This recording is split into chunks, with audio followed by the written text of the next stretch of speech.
Greetings, everybody. Welcome back to Weekly Wildlife Wisdom. So far, I've been your host, Sergey, and I am both honored and humbled to announce that we have surpassed 1,000 subscribers on this channel. In fact, we're actually closer to 1,600, which I didn't really think was going to be a possibility for this channel. I just wanted to say thank you so much. And as part of this, we decided to do a special where we did make an announcement where we were letting fans submit animals they would like to be put in a Weekly Wildlife. Without further ado, this is 7 of their submissions. First up being Vulpes ferrulata, better known as the Tibetan fox or Tibetan sand fox, is a species of true fox endemic to the high Tibetan Plateau and Ladakh Plateau throughout Nepal, China, the Sikkim region of India, and Bhutan, in elevations up to 17,400 feet, or 5,300 meters in elevation. Here they inhabit grasslands, scrublands, and steppe, where they feed upon plateau pikas, marmots, other rodents, woolly hares, rabbits, small ground birds, lizards, and occasionally upon young, elderly, or otherwise infirm Tibetan antelopes, musk deer, blue sheep, and livestock. Tibetan foxes are a moderately social species which lives in mated pairs or familial groups that are known to form commensal relationships with brown bears, to hunt pika, rodents, and rabbits. The foxes scare the rodents into their burrows, where the bears are either waiting to dig them out, or the pikas either become food for the bears by the bears digging them out, or they attempt to flee into the open ground where they are grabbed by the foxes. These bear-fox hunting partnerships may last several years, and Tibetan foxes are also known to regularly share carcasses with bears, wolves, and various scavenging birds. Reach around 35 to 44 inches or 89 to 110 centimeters in length, and 8.8 to 12 pounds or 4 to 5.5 kilograms in weight. Tibetan foxes are famous for having a distinctly square head with short ears and squinting eyes. The Tibetan fox has soft and dense rufous-colored coat of fur, which from the crown, neck, and back to the lower legs are red in coloration. Its muzzle is narrow, its cheeks, flanks, and upper legs and rumps are gray, and its bushy tail has a white tip. After a 50 to 60 day pregnancy, a mother Tibetan fox will give birth to 2 to 4 kits, which will remain by their parents' side until around 10 months of age. Under ideal conditions, the Tibetan fox will reach sexual maturity around 1 year of age and will have upwards of 10. Next up is Metriorhynchus, which is an extinct genus of marine crocodiliform that lived in the oceans during the Cambrian stage of the late Jurassic period, some 157 to 150 million years ago. The first remains of what is now known to be Metriorhynchus, consisting of a partial skull, which included the rostrum, were recovered from late Jurassic deposits in France in the early 1820s. Said remains were named by Dr. Hull in 1829 as a species of Steniosaurus, which were then reassigned to the genus Gavialis by John Edward Gray in 1831, before finally being given the genus name Metriorhynchus by the German paleontologist Christian von Meyer in 1832. Since then, remains attributed to Metriorhynchus have been found throughout much of Europe, North America, and South America. The species in the genus were traditionally classified into 2 skull groups, the Longirostrine, or long narrow jaws, and the brevirostrine, or short broad jaws. However, most of the brevirostrine species have been transferred to the genera Puranosaurus and Socodus. Metriorhynchus superciliosus was also shown to be generically distinct from the type species M. brevirostris, and now has been assigned its own genus, Plicatospineus. Currently, only one species, M. brevirostris, has been proven to be valid. However, there has been recent evidence for Gracilis and Thalattosuchus being junior synonyms of Metriorhynchus, and thus becoming Metriorhynchus species again. Reaching upwards of 9.8 feet or 3 meters in length, Metriorhynchus is one of the better-known marine crocodiles, sporting several adaptations for a fully or near-fully aquatic lifestyle. They sported a tail with a notable tail fluke, and a more streamlined body with less armor than other pseudotsuchians. The limbs had also fully developed into paddles for swimming, and they likely possessed the ability to give live birth, something unique amongst crocodilians. Next up is Cryptopterus vitriolus, more commonly known as the glass catfish, the glass cat, the ghost catfish, or the phantom catfish. It is a small species of translucent-bodied social glass catfish in the family Tallaruridae. It is endemic to the freshwater rivers and streams of Thailand and possibly Malaysia. They are a timid and social species which lives in schools of 6 or more individuals, and they are carnivores, feeding upon a variety of small invertebrates such as insect larvae, worms, tiny shrimps, and zooplankton.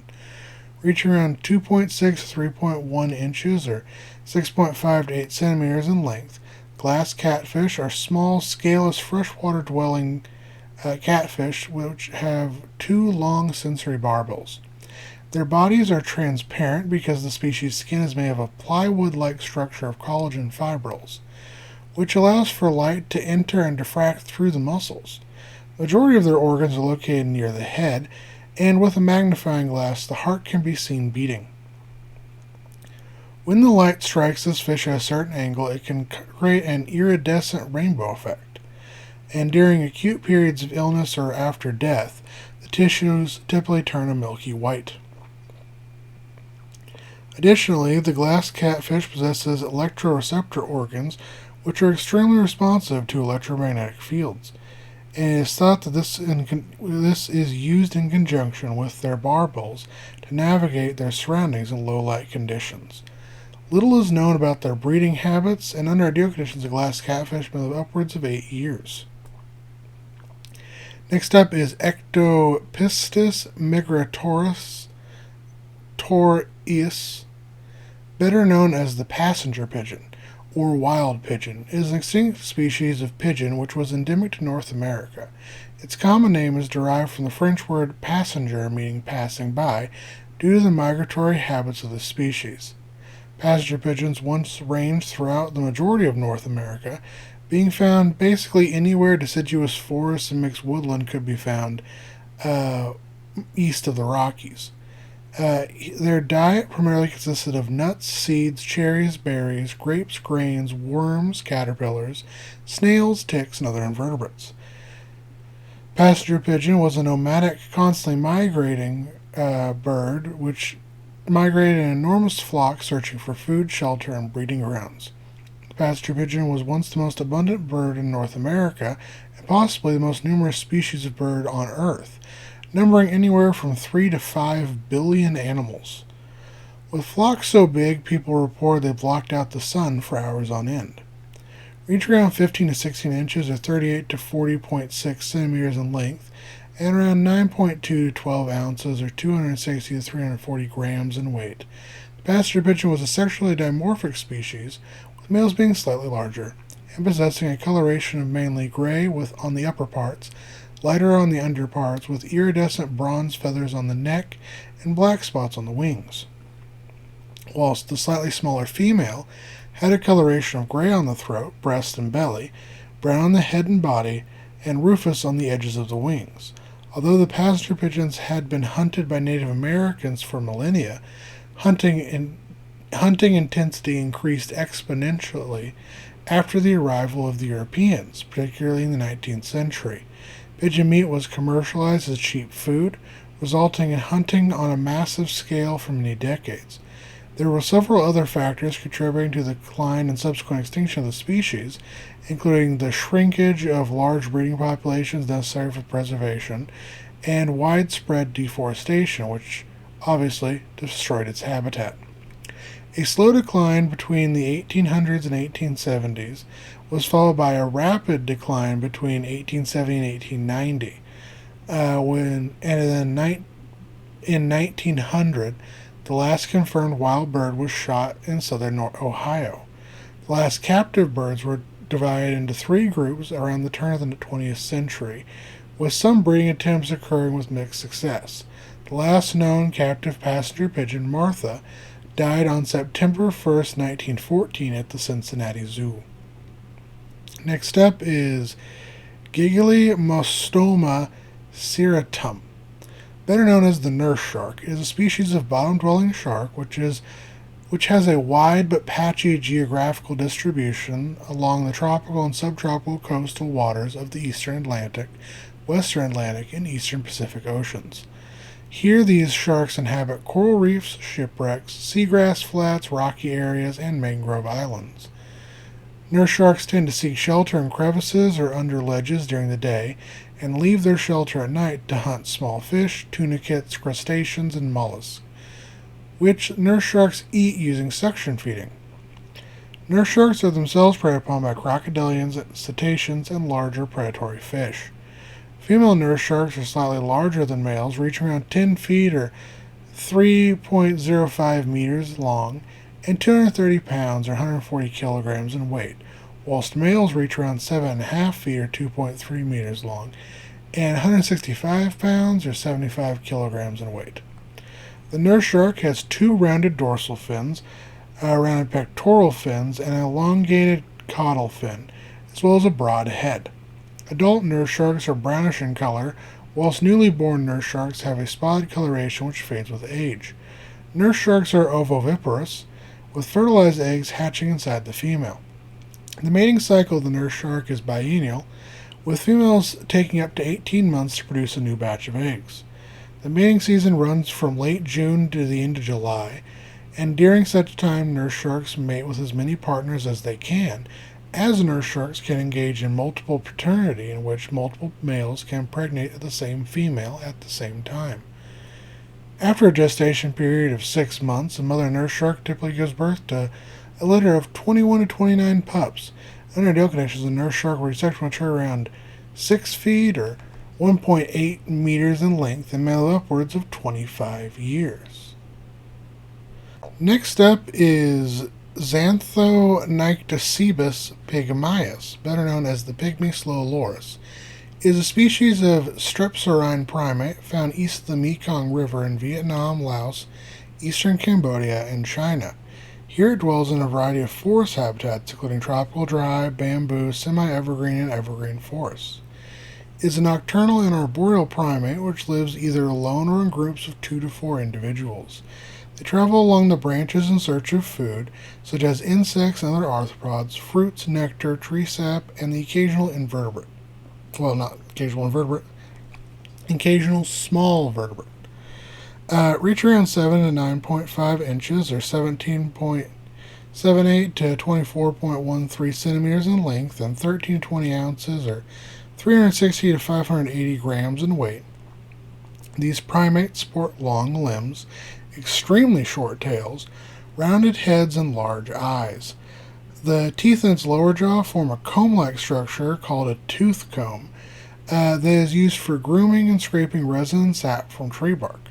They have thick, light brown to deep reddish-brown fur with a white or gray underside. Individuals can have unique patterns of lighter and darker colored markings on their face, neck, and back, which can help distinguish individuals. Like other lorises, the pygmy slow loris produces an apocrine secretion. Sparkles, what are you doing? Sparkles is my cat. She's chewing on something. From their scent glands near their elbows, which is produced by their brachial glands. This clear liquid, when mixed with saliva, creates a volatile, noxious toxin, making the pygmy slow loris a rare example of a poisonous mammal, as well as an animal that is both venomous and poisonous, as they are able to deliver this venom via a nasty bite. Breeding occurs from July to October, and after 6 months pregnancy, a mother pygmy slow loris will give birth to 1 or 2 babies, which are weaned around 4.5 months. Under ideal conditions, a pygmy Olorotitan will reach sexual maturity around 9 months of age for females and 18 months of age for males. Both sexes may live up to 20 years. And final animal of the week is Talarurus, which is an extinct genus of ankylosaurid dinosaur that lived in Asia during the late Cretaceous period, around 96 million years ago to 89 million years ago. The first known remains of Talarurus, consisting of a partial skull, numerous ribs, vertebrae, limb bones, and assorted armor and scutes from around 6 individuals, were recovered from the southeastern Gobi Desert in Mongolia by the joint Soviet-Mongolian Paleontological Expedition in 1948. Said specimens were described and named by the Russian paleontologist Yevgeny Melev in 1952, who dubbed the animal Talarurus from the Greek talaros, meaning basket or wicker cage, and aurora, meaning rear or tail, in reference to the tail end of the club end of the tail, which bears resemblance to a wicker basket. The specific name Plicatospineus is derived from the Latin platicus, meaning folded, and spineus, meaning thorny or spiny, in reference to the numerous osteoderms which gave form to its armor.